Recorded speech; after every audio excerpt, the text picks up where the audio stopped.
Car party పెంపకం మాజీ CM KCR sir కన్నబిడ్డ కవిత మేడంకు car party మాజీ మంత్రి జగదీష్ రెడ్డి సార్ నడమల పంచాయతీ పెద్దగానే అవుతుంది కదా.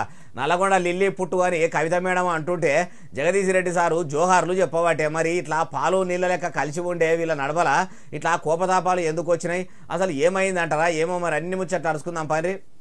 ఒక లిల్లీపుట్ నాయకుడు నల్గొండలో బీఆర్ఎస్ పార్టీని నాశనం చేసిన ఒక లిల్లీపుట్ నాయకుడు ఆమెవరు ఈమెవరు అని మా గురించి మాట్లాడుతూ ఉన్నారంటే మరి ఆయనకు ప్రోత్సాహం ఇస్తున్నది ఎవరో కూడా ప్రజలు ఆలోచించుకోవాలి.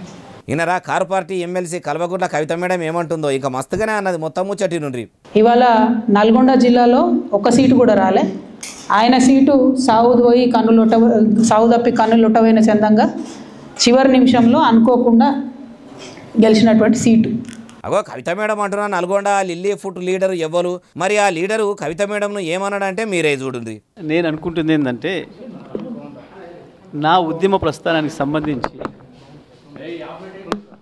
వారికి ఉన్న జ్ఞానం కానీ వారి జ్ఞానానికి నా జోహార్లు.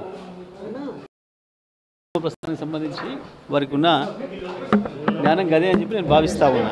అగో ఇట్లా కవిత మేడం ఉద్యమంలో ఉన్నది లేదు, ఉద్యమం చేసింది లేదు, ఇప్పుడు అన్ని ఉత్తముచ్చట్లు మాట్లాడుతుందని మాజీ మంత్రి జగదీష్ రెడ్డి సార్ గురించి మస్తుగానే అంటే జగదీష్ రెడ్డి సార్ మాత్రం ఇట్లా కవిత మేడంకున్న తెలివికి పబ్బది పడుతున్నా అని ఇట్లా వాళ్ళు కాబట్టి అయ్యా మాజీ మంత్రి కేటీఆర్ సారు, మరి మీ కారు పార్టీ లీడర్లు కొందరు మీ తోడబుట్టిన చెల్లె కవిత మేడం మీద కూడా ఆరోపణలు చేస్తుంటే మీరెందుకు సారు సైలెంట్గా ఉంటుండ్రు?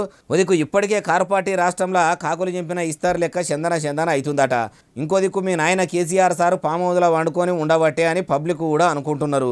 పబ్లిక్లకు వచ్చింది లేదు, వాళ్ళ బాధలు అరుచుకున్నది లేదని కూడా అట్లా కూడా మాట్లాడుకుంటున్నారు. ఇప్పుడు పంచాయతీ ఎన్నికల ముంగట పార్టీల కయ్యాలు సురువైతున్నాయి కాబట్టి మరి ఇప్పుడు మాజీ మంత్రి జగదీష్ రెడ్డి సార్ మీద యాక్షన్ తీసుకుంటారా లేకుంటే కవిత మేడం మీద చర్యలు తీసుకుంటారో మీరే చెప్పాలి సార్ అంటున్నారు. ఏముచ్చటిన్నోళ్ళు.